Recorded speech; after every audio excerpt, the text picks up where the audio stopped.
Ahir dijous 3 de setembre es van iniciar les obres al carrer Sant Mateu, necessàries a causa d'un esvoranc aparegut a la cruïlla del carrer Sant Mateu amb el carrer Sant Jaume.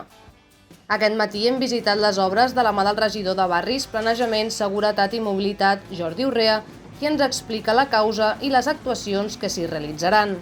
La connexió d'aquest embornal amb el carrer Sant Jaume-Sant Mateu ha anat perdent aigua i això ha fet que s'anés fent aquest forat. Hi havia una volta sota de la capa d'asfalt, una volta de formigó, que ha fet que aguantés aquest ferm i mentre l'aigua anava menjant-se a la terra per sota.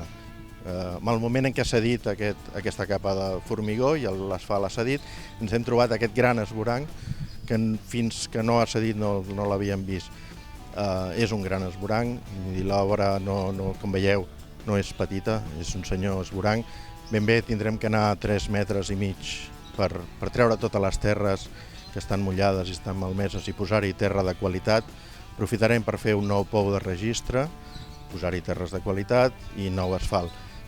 Preveiem que les obres puguin durar uns 10 dies, com a màxim 2 setmanes, i torno a reiterar, lamentem les molèsties que això pot ocasionar als veïns. Pensem que d'aquesta manera, amb aquesta obra quedarà la zona més consolidada.